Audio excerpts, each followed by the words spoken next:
What is your favourite Iron Maiden song? Aces High. Play the clip and let's just get on with the video.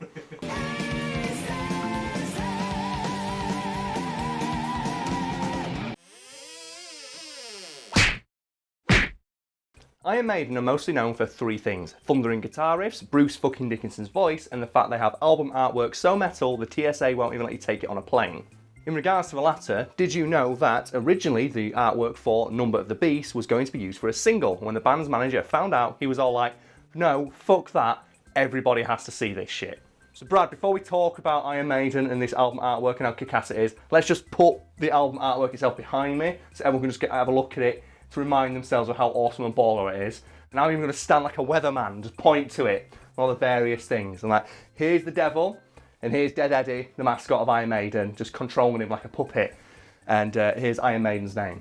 Yeah, looking at it now, that album artwork is an absolute masterpiece. It's so good, isn't it? And like all of Iron Maiden's best singles and albums, that was painted by, like, you know, friend of the band and large penis owner, Derek Riggs. Of interest, do we happen to know where that design came from? According to Riggs, he was given a single line of direction by the band that inspired that artwork, and that line of direction was, who's pulling the strings? And apparently it is just their mascot, Dead Eddie. It's like, fuck you, devil, Dead Eddie's up in this shit. But we have to, that album artwork is so good. And I think if you think metal album, something by Iron Maiden just jumps into your head, doesn't it? Yeah. And I'm always been annoyed that they've never done, well maybe they have, but I've not like personally been aware of it, like album artwork in museums and shit like that. Because I would very happily go see like blown up versions of famous album artwork just to appreciate them for what they are. And I'm not talking like those really artsy fartsy ones like the John Lennon one and shit like that on Abbey Road. No, fuck that, that's four guys walking across a road. That's not cool. Do you know what is cool? This shit. I want to see this. I want to go in and just see, okay, I want the really stuffy art person to be walking up behind me. Okay, so we've gone past Number of the Beast, and as you can see, like the subtle play of light and shadow dancing between the devil and the mascot for the band Iron Maiden. And he goes, and here we have a piece by the band Dragon Force. And I'm like, yeah, you do. Get in there, lad. That'd be fucking sick. Right, do you know what I want to come back? I want to come back those really shitty hip hop ones. Have you ever seen any of these? Which ones? I forget what the name of the thing is. I'll look it up later and I'll tell you. But just to illustrate what I mean, just put in behind me the album cover for Big Bear doing Thangs. And you will know what I mean, because that is the greatest album cover known to man. And what Brad's going to do now off camera is type in, on my laptop, type it in, Brad. Type in Big Bear doing Thangs, and we're going to wait for his reaction to the album cover, because I guarantee you it will be what mine was, which is raucous laughter. You found it yet, Brad? We found Big Bear doing Thangs.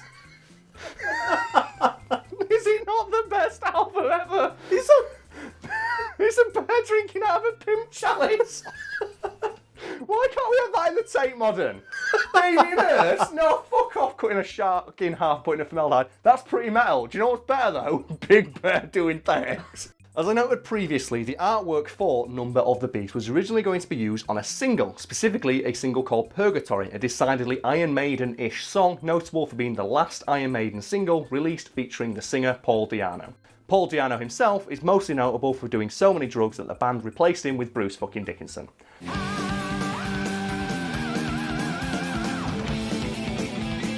How can you be doing so many drugs in a metal band that you have to be replaced? The thing is though, imagine how many drugs you were doing for like a band like Iron Maiden. It's like, guys, stop. Dude, stop. If you don't, we're going to bring in Bruce Dickinson.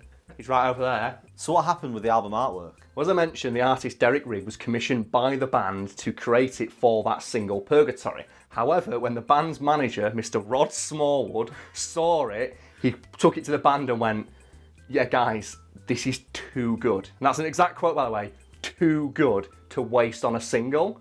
We have to make this the cover of your next album. We need to get Riggs to make some more artwork for Purgatory because I'm not wasting this. What was that manager's name? Rod Smallwood. Any relation? Oh, you mean Uncle Rod? No. It's nice to know that Uncle Rod's doing something with his life, isn't it? He's not actually my uncle, by the way, but people are going to assume anyway, so fuck it. It's a very rare last name, I guess. with the band being unwilling to use that artwork for a single because they quite rightly asserted that the world just wasn't ready for that much metal to enter their lives, they commissioned Rize to create another piece of artwork for Purgatory, which means, amongst other things, that this piece of artwork is something that Rize farted out in an afternoon. So that's also better than most of the shit you get in museums these days. Do you know what though? If Ed Sheeran put it on the front of his album, I'd buy it. People always say you never judge a book by its cover.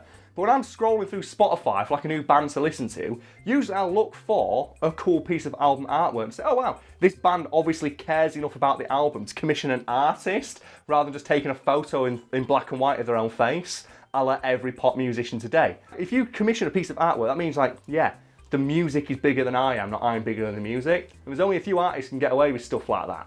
The rest, as we probably all know, is history. Number of the Beast went on to become one of Iron Maiden's most critically and commercially successful albums of all time, though it wasn't without its controversy.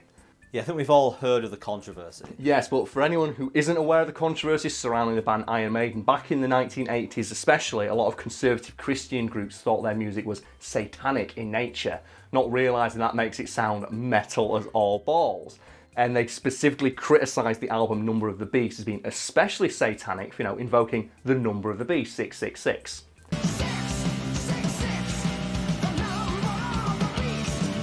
What was their problem with that particular album? Well, they thought, obviously, naming it something like that would turn children to, the devil or Satanism or something like that.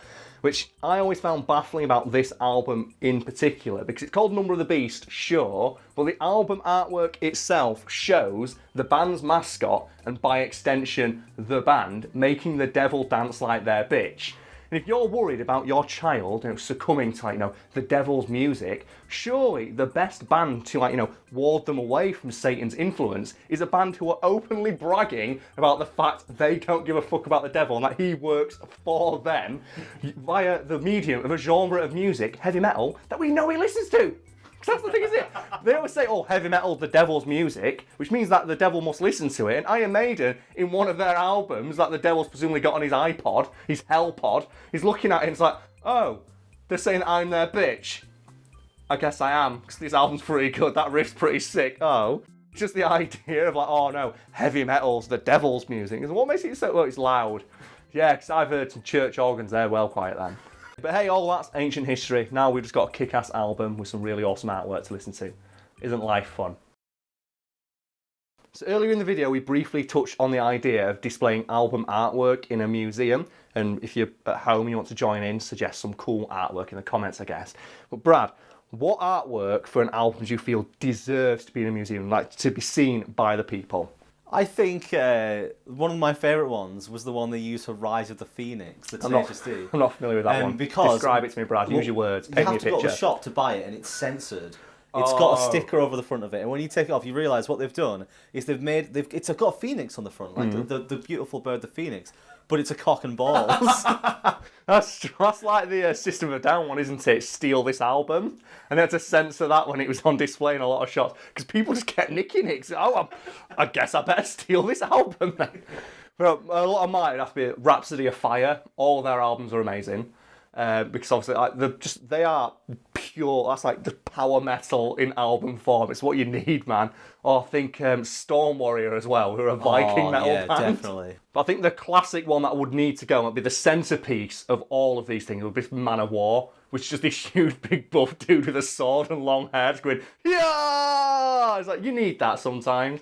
Every now and again, you just need to see just this really shit artwork of a buff barbarian man screaming to the heavens. Ailstorm albums are always amazing. Oh yeah, the pirate metal band, if people don't know. They're usually just skeleton pirates. The thing is, if you're walking around museums, do you know what you have the those things, the audio tour things you can get? Every time you walk up to and this is a piece by Ailstorm, it should play you a piece from the thing. Oh yeah. So you can listen to the song and you go, oh, yeah, I guess this album artwork does convey the music I'm listening to now. That'd be really... And you could do that with all genres. We only mentioned heavy metal and stuff because they usually put effort into their albums because why wouldn't you? Because it's awesome. Most other bands will just have a picture of them in some particular I hate pose. that. I hate the idea of or a self-titled album. Fuck that, man. I hate self-titled albums. It's the joke they make in South Park. Yeah.